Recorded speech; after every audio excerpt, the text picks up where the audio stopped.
This channel does not promote any violent, harmful, or illegal activities. All content provided by this channel is meant for an educational purpose only. ওয়েমার সিটে শূন্য পাওয়া শিক্ষক, মন্ত্রীর বান্ধবীর বাড়িতে টাকার পাহাড়, এসব ছবি তো পুরনো হয়ে গিয়েছে। শিক্ষক নিয়োগের দুর্নীতি আর আইনি জট এখন পুরনো গল্প। এখন হট টপিক কনস্টেবল নিয়োগ। ভুয়ো পরীক্ষার্থী তো আছেই, আস্ত ভুয়ো পরীক্ষা কেন্দ্র পর্যন্ত সামনে এসেছে।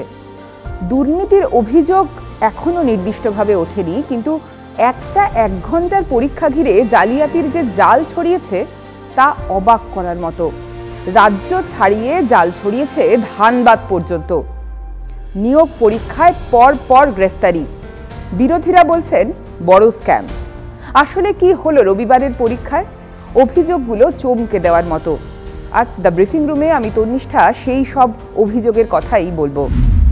গত রবিবার রাজ্য পুলিশের কনস্টেবল পদে নিয়োগের পরীক্ষা ছিল, লিখিত পরীক্ষা। প্রায় 11,000-এর বেশি শূন্য পদে নিয়োগের জন্য এই পরীক্ষার আয়োজন করা হয়। রাজ্য জুড়ে প্রায় সব জেলাতেই পরীক্ষা কেন্দ্র ছিল এবং এবারের পরীক্ষায় শুধুমাত্র ফ্রেশাররা নয়, সিভিক ভলান্টিয়ার, ভিলেজ পুলিশ এবং অন্যান্য পুলিশ কর্মীদেরও নিয়োগের পরীক্ষায় বসার সুযোগ দেওয়া হয়েছিল। 1 ঘন্টার একটা পরীক্ষা। এমসিকিউ আকারের প্রশ্নপত্র রাখা হয়েছিল, সেখানে সঠিক উত্তরে টিকমার্ক করে উত্তর দিতে হবে। নিয়ম ওই 4-5টা কম্পিটিটিভ পরীক্ষার মতোই। পেন, ক্যালকুলেটর, ডিজিটাল হাতঘড়ি, মোবাইল ফোন এসব নিয়ে ঢোকা যাবে না।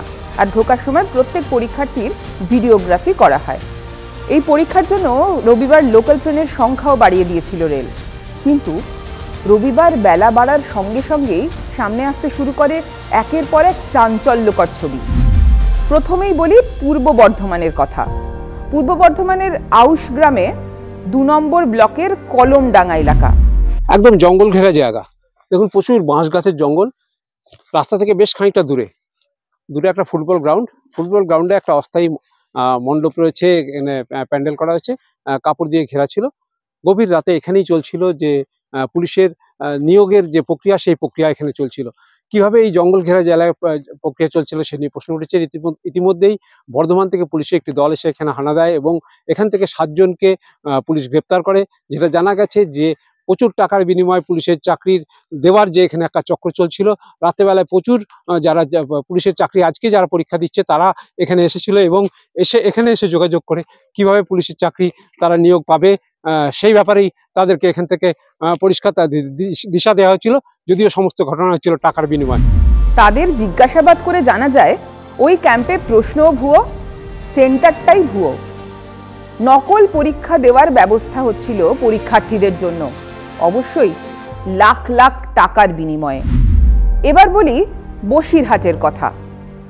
পরীক্ষার প্রশ্ন আগেই পৌঁছে দেওয়া হবে এমন প্রতিশ্রুতি দেওয়া হয়েছিল কিছু পরীক্ষার্থীকে। লক্ষ লক্ষ টাকাও নেওয়া হয়েছিল তাদের কাছ থেকে। পুলিশের কাছে এই খবরটা পৌঁছে যায়। খবর পৌঁছয় যে অনেকের কাছে প্রশ্নপত্র পৌঁছে গিয়েছে। এরপর পুলিশ সেই সমস্ত পরীক্ষার্থীদের ডেকে জিজ্ঞাসাবাদ করে। প্রশ্ন করা হয় যে প্রশ্ন কে দিল। উত্তরে উঠে আসে সিভিক ভলান্টিয়ারের নাম, গণেশ বাছার। অভিযোগ, টাকা নিয়েছেন তিনি, কিন্তু প্রশ্নপত্র দেননি।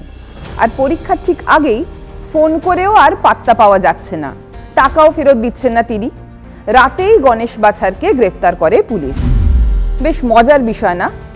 পুলিশের পরীক্ষা হচ্ছে, সেখানে সাহায্য করছে সিভিক ভলান্টিয়ার, আবার তাকে খুঁজে পেতে গ্রেফতার করছে পুলিশ। এর পরের ঘটনাটা জানলে তো আরও অবাক হবেন। সিভিক ভলান্টিয়ারের কথা বললাম, কিন্তু কনস্টেবল নিয়োগের পরীক্ষায় জালিয়াতি করার জন্য গ্রেফতার হয়েছেন খোদ এক কনস্টেবলই, বীরভূমের কাঞ্চন মেটে। কলকাতা পুলিশের পূর্ব যাদবপুরের ট্রাফিক গার্ডে কর্মরত ছিলেন তিনি। অভিযোগ, টাকা নিয়ে নকল প্রশ্নপত্র বিক্রি করেছেন। তার সঙ্গে আরও কয়েকজনকে গ্রেফতার করা হয়েছে। তাদের থেকে পুলিশ জানতে পেরেছে ওই যুবকেরা নাকি কলকাতা থেকে উত্তর ও প্রশ্ন নিয়ে গিয়েছিলেন, তারপর টাকা নেন পরীক্ষার্থীদের থেকে। মূল প্রশ্নের সঙ্গে মিল নেই বলেই দাবি পুলিশের। এছাড়াও তো আরও বেশ কিছু অভিযোগ আছে, যেমন মুর্শিদাবাদের ডোমকলে অভিযোগ উঠেছে যে একজনের বদলে আর একজনকে পরীক্ষা কেন্দ্রে ঢোকানো হয়েছে। গ্রেফতার করা হয়েছে 2 ভাই সহ 3 জনকে। বহরমপুর কলেজে পরীক্ষা কেন্দ্র ছিল এবং সেখান থেকে একসাথে 6 জনকে গ্রেফতার করেছে বহরমপুর থানার পুলিশ। মোবাইল ভেতরে নিয়ে গিয়ে পরীক্ষা দেওয়া হচ্ছিল, এরকমই অভিযোগ ওঠে। তবে আরও অবাক করার মতো বিষয় হলো, এই পরীক্ষাকে কেন্দ্র করে জালিয়াতির জাল এই রাজ্য ছেড়ে পৌঁছে গিয়েছিল ঝাড়খণ্ডে। সেখানেও ধরপাকড় চালানো হয়েছে। ধানবাদ থেকে গ্রেফতার করা হয়েছে 17 জনকে। এই পুলিশ কনস্টেবল নিয়োগের পরীক্ষার একটা প্রতারণা চক্র চালানো হচ্ছিল, এমনটাই বলছেন পুলিশ কর্তারা। ঝাড়খণ্ডে বসে প্রশ্নপত্র উত্তর সাজানো চলছিল।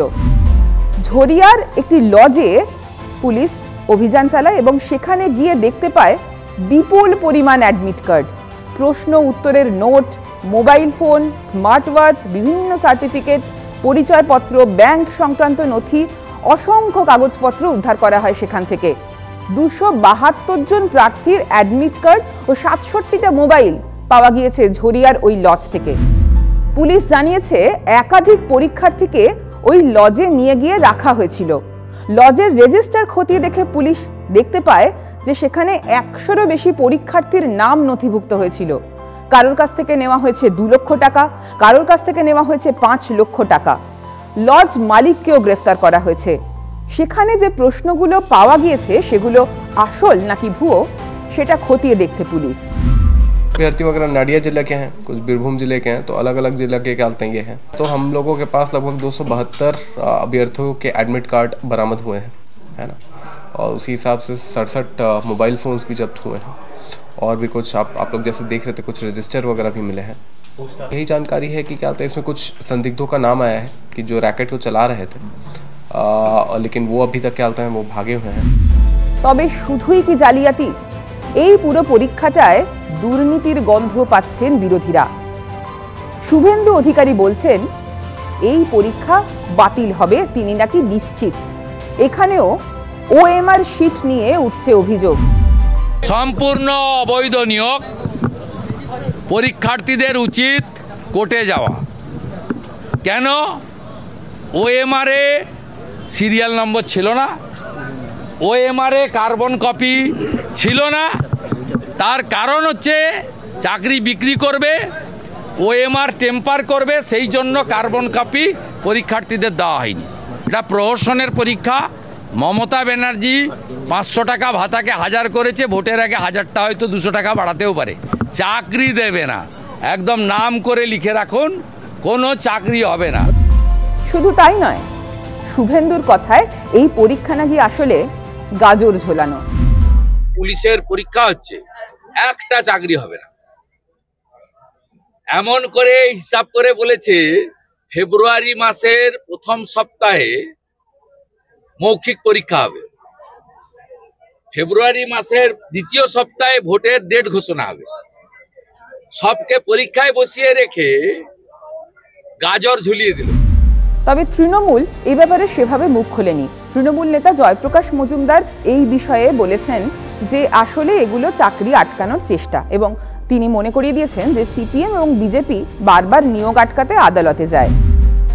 গত কয়েক বছরে বঞ্চিত প্রার্থীদের হাহাকারের ছবি আমরা দেখেছি। রবিবার যারা আসল পরীক্ষা ভেবে নকল পরীক্ষা দিতে গেলেন তাদের কি হবে? অনেকে হয়তো জানতেও পারলেন না যে আসল পরীক্ষা দিয়েছেন কিনা। লক্ষ লক্ষ টাকা দিয়ে প্রশ্ন কিনলেন, অথচ সেই প্রশ্নও মিলল না। রাজ্য সরকারের একটি নিয়োগ ঘিরে এত জালিয়াতি কিভাবে হলো প্রশ্ন থাকছেই। বিষয়টা কি কাকতালীয় না? এই যে পুলিশের বিরুদ্ধে আমরা মাঝে মধ্যেই শুনি ঘুষ খাওয়ার অভিযোগ, টাকা নেওয়ার অভিযোগ, আর যারা ভবিষ্যতে পুলিশের চাকরি করবে বলে পরীক্ষায় বসলেন তারা শুরুতেই ঘুষ দিয়ে নিয়োগের পরীক্ষায় বসার চেষ্টা করলেন। তারা যদি সত্যিই পুলিশ হয় আগামী দিনে, তাহলে কতটা নিরাপত্তা দেবে, কতটাই বা সৎভাবে কাজ করবে? এরাই কি আগামী দিনে প্রমাণ করে দেবে না যে ওই প্রবাদটাই সত্যি, পুলিশ ঘুষ খায়? আপনারা কি বলেন? এই সমস্ত খবরের আপডেট জানতে চোখ রাখুন TV9 বাংলার ডিজিটালে।